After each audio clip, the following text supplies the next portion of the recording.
You're tuning in to part 2 of this conversation. If you haven't heard part 1 yet, I encourage you to pause and start there first. Let's jump back in.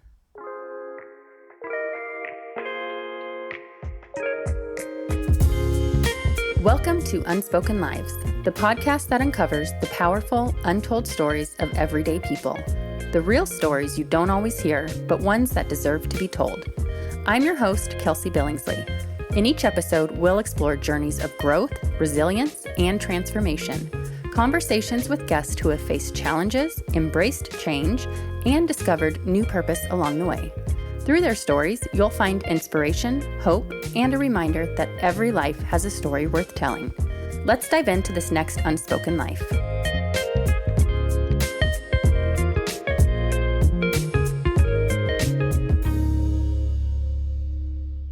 Do you have a lot of parents coming to your foundation? Yes, we opened a location in September. So it's the first suicide Congrats. prevention location in Palmdale in Lancaster. Wow.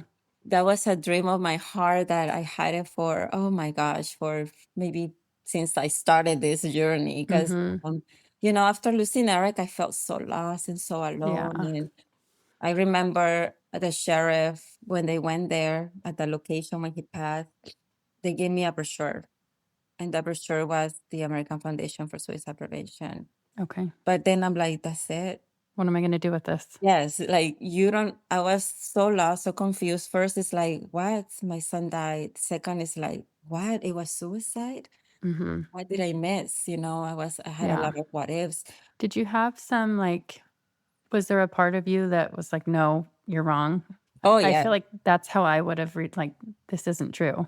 Oh, This yeah. didn't happen. Yeah. Yes. Yeah, when my friend called me and I was telling her, no, you're lying. No, no, no. And Mm, yeah, it's the denial part. And of course, it's like, it's a shock, it's yeah. so just trying to be there for people that have experienced a loss. So the nonprofit also offers care packages. So if anybody Okay. wants to send a care package for someone that just had a loss, we have these care packages, and also we can be there for them and say, I know how you feel. Mm-hmm. That's powerful. Yeah. I think I saw on Instagram the location you just opened up. You're looking for someone to paint your windows. Oh, yes, yes. Did you find someone? Oh my gosh, we had so many. Oh, it was, I didn't expect the community coming live. We had Aw. so many inquiries. And 2 days ago, a lady showed up because I've been getting messages and stuff, but she showed up. Mm-hmm. And I'm like, oh my God. Just So showed up to paint? yeah, she showed up Oh like my to gosh. talk to us. Yeah. Well, we're gonna start the process. And Oh, that's amazing. yes, it's just an idea so we can support local artists, and also Mm-hmm. have it on the window where people can see what we do and with graphics, and Yeah. share hope that way. I love that. You'll have to share the photo. Oh, I yes, I can't wait to will. see it. Yes. Perfect. Sorry, that was a tangent, but it popped into my head. No worries, no worries. So my next question for you, going through what you have gone through, what would you say to somebody else who has lost someone to suicide or is going through that right in this moment? The first thing I would say, well, the one thing that comes natural is all the questions, like the guilt. Oh, the Right. guilt with suicide loss is really big, because you feel like you let the person down. You feel like it's your Mm, fault. And like I was sharing with you, like, why didn't I sit down with him? Why didn't I see his eyes? Why didn't I learn the signs? So it's a lot of guilt. So right. it's gonna be a process. There's really not much I can say, because when I was at that stage, all I had to do was just sit with the grief. But also, one thing I would say, people that have lost someone by suicide and they're going to the grave, is volunteer has helped me a lot. Like I mentioned, 1 month after Eric died, I went to Pasadena to start volunteering for American Foundation for Suicide Prevention, because Mm, there was nothing in okay. Palmdale. And that alone kind of helped me, because you get to know other people that understand you. Mm-hmm. Be patient with yourself. Don't try to look for the answers, because I still have questions, and I don't think we'll ever get the answer. Like I shared Right. with you about the note, we're Yeah. never gonna get the answer. Sometimes people just leave because they just cannot take the pain anymore. Like Eric said, depression won.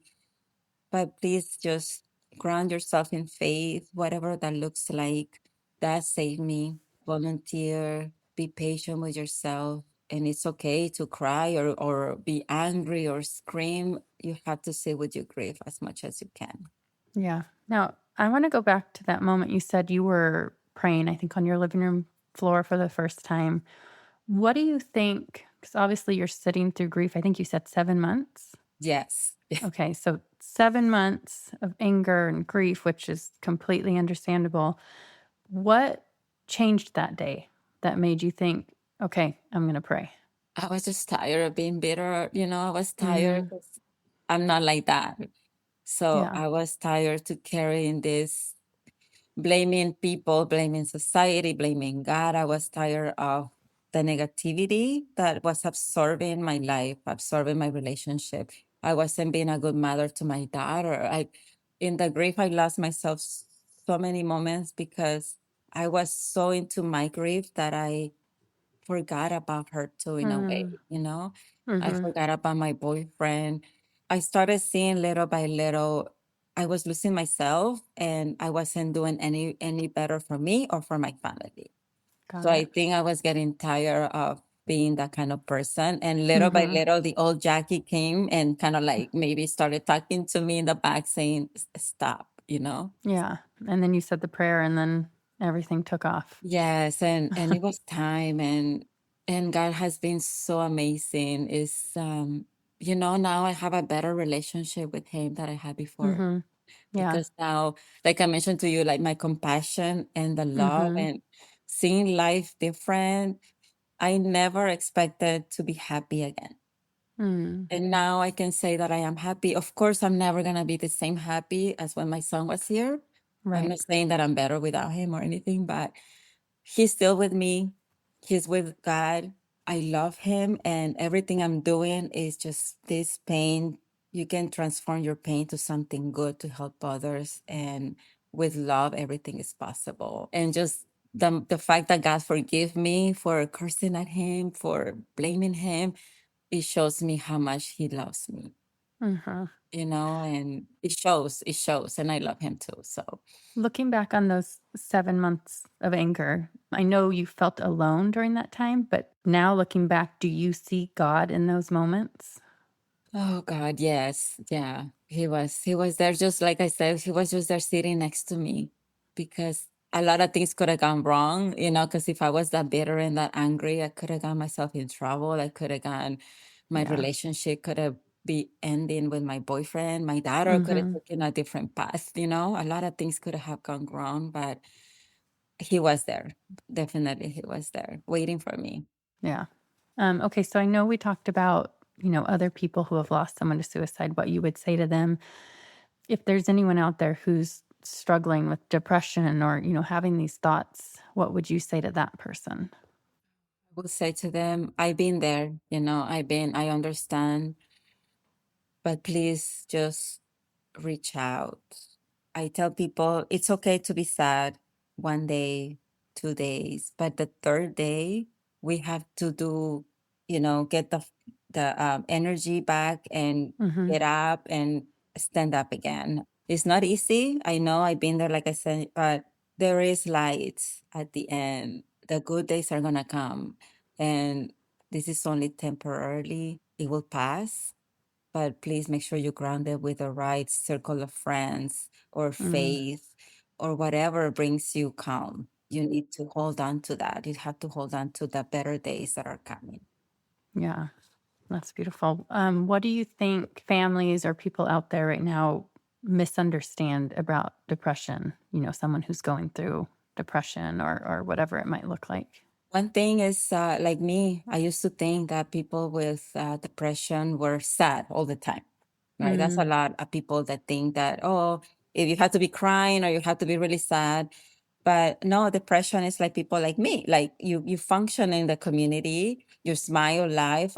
Some people are really high achievers. They're mm-hmm. happy ones, even the quiet ones, that we think, like Eric. Eric was my mellow child. Yeah. Giselle was giving me more, like kind of like we would go like this all the time, but Yeah. Eric was so mellow and easy. So I kind of like, okay, he's good, you know? So Yeah. it's a lot of stigma like that, that we don't Yeah. think that somebody might need us.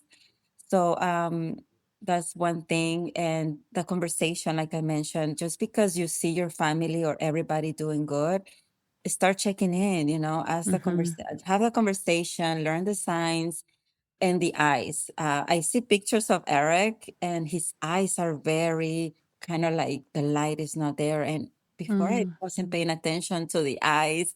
So Yeah. now I pay attention to people's eyes and I ask questions. Don't be Yeah. to That's say, great. you know, are you okay? I noticed, you know, you seem a little, it's fine, you know, it's Yeah. okay to ask that. So that's one thing that I would say for families to start doing when they are Mm-hmm. with their families. Mhm. Okay. I think this podcast is about unspoken lives. So basically, the concept is, people are walking all around us with these hidden stories that we may not know if we don't ask about. Usually, it's probably about people you don't know. Like, I don't know that person. They have this amazing story, but this conversation I really like because it's showing, the people you do know, the people you are close to, you need to ask those people too, because they may be struggling or going through something that you're unaware of and you think they're fine because that's how they are and you're used to that, but you need to dig deeper. Okay, well, I got through a lot of my questions, but I want to make sure we hit on everything you wanted to talk about. Is there anything we missed? One thing I would like to talk about, if people want to find us or Oh, how of can people course. Yes. support us, because we're a family nonprofit, and right now with the location, we get mothers coming in, and they cry with me in the sitting area, like, I don't know what to do, I don't know where to go. So the You're Enough Suicide Prevention Center has been such a blessing Mm-hmm. that we have this vision to have many more in other communities, because it's Okay. not like a regular agency. We're making more human. For me, I don't know, you're gonna find out about me is I'm more simple. I don't go with what is it called? Yeah. Yeah. I'm more simple. I'm more like, let's just talk and do stuff. Right. I don't Yeah. go by things like that as the society, whatever. So that's the mission of ours, just to be there for others, to help them. And if people would like to help us, maybe have a center in their community or something, Mm-hmm. I will be more than happy to bring it to their community. Okay. And one thing we need, like everything, we need funding, we need Yeah. money for, the overhead, the materials for the workshops, our website maintenance, everything as up. So that would be great if people would like to support us so we Yeah. can keep continue with this. I think you mentioned it earlier, but is the best way to go through your website? Yeah, they can go to my Okay. website. It's really simple to remember, urnafoundation.org. Or Facebook or Instagram. If you Google his name, Eric A. Garcia, it comes out. It's the first one that Okay, comes out. good. I've been doing this will be the 8th year of the nonprofit, and Eric's anniversary will be 9 years. Wow. Yeah, his birthday is next month. He would be Oh, 29. wow. Yeah. I'll also share that website in the show notes for any of these episodes if anyone's looking for it. So you mentioned though you're looking to expand physical Yeah. locations. Is that right? So Yeah. right now if someone in another state, because you're in California, if someone needed resources, could they call and have virtual resources or is Oh, it in yes. person? Okay. Yeah, the online therapy, if Mm-hmm. they need Okay. that, I'm sure we can find something for them on whatever they are. If they just want to talk to me, Mm-hmm. I get calls all the time and I sit with them. And I'm not a therapist or psychologist. I only have high Right. school, but I have the heart of Yeah. helping. And like I said, I've been there, so I know what Yep. it's like. And sometimes just people just want to be heard, that's all. Yep. Yeah. You're doing this full time now, right? You're not still I have a or part-time job. okay. I don't know how you're doing that. I know I have a part-time job, but the nonprofit, oh gosh, that's it's my passion. I don't see it Right. as I see it more like as a labor of love to serve Yeah. others and save lives. But if one day I can probably do that, just a nonprofit full time. Yeah. It's where More your than heart happy is. to do that. Yes, that'd be my okay, I did it, but having the location, oh, that was such an accomplishment. Yeah, We I'm saw a sure. location, it was a good price, and all of this is made by donations. We haven't had the experience to get a grant yet, Okay. so it was just by donations. Yeah. Is there any reason, if you want to share, why you can't get a grant? Well, yeah, of course. English is my second language, and I don't know how to write really well because the grants, you need an expert. Unfortunately, suicide is the numbers are not. Last year, the numbers went up more than the year before. I don't know Hmm. if you've seen the news, but we had two celebrities that died by suicide this week, and also an Mm, NFL player in a week. We had three celebrities. Those are celebrities. Those are not numbers that we don't see behind like people right. like us. Right. So, if imagine if we have a lot of centers like that where people can just walk in, Mm-hmm. and talk and get help and know And what to not feel do. judged. And Yeah, it's a safe place. I think that would be something that will help a lot of people. yeah. Mhm. Yeah. Is there any other way people can help?